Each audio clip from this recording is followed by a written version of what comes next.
Beberapa waktu terakhir, nama Roy Suryo kembali jadi sorotan.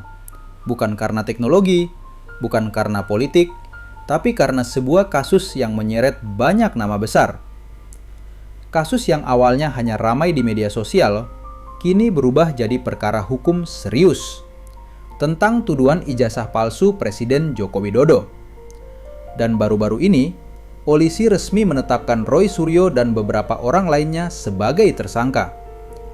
Apa yang sebenarnya terjadi, dan bagaimana kisah ini bisa membuka lagi babak baru dalam dinamika politik Indonesia? Mari kita bahas dengan tenang, jernih, dan apa adanya.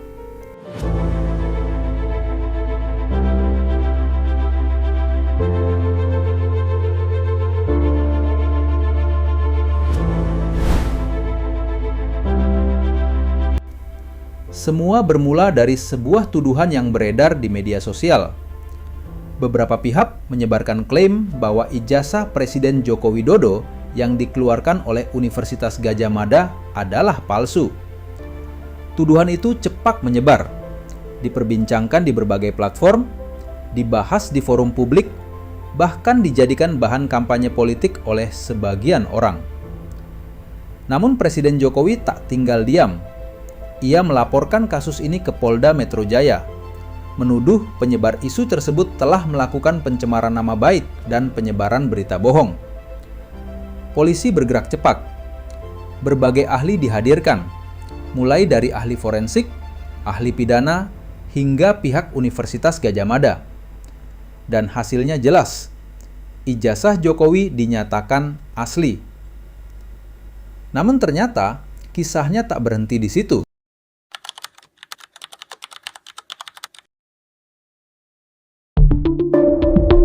Setelah penyelidikan panjang, Polda Metro Jaya akhirnya menetapkan 8 orang sebagai tersangka.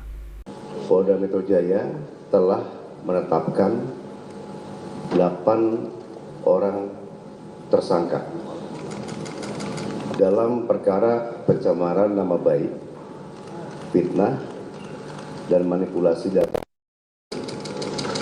yang dilaporkan oleh Bapak Insinyur Haji Joko Widodo. Di antara mereka, terdapat nama yang sudah tak asing lagi.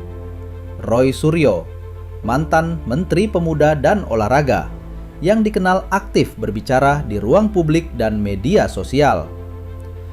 Bersama beberapa orang lainnya, Roy dijerat dengan pasal berlapis, pasal 310 dan 311 KUHP tentang pencemaran nama baik, serta pasal dalam UU ITE mengenai penyebaran informasi elektronik yang bermuatan fitnah. Namun, hingga saat ini, polisi belum menahan para tersangka tersebut. Alasannya, penyidik masih menunggu hasil koordinasi lanjutan dan pemeriksaan tambahan dari para ahli. Kasus ini kini memasuki fase baru, fase yang akan menguji batas antara kebebasan berbicara dan tanggung jawab hukum di dunia digital.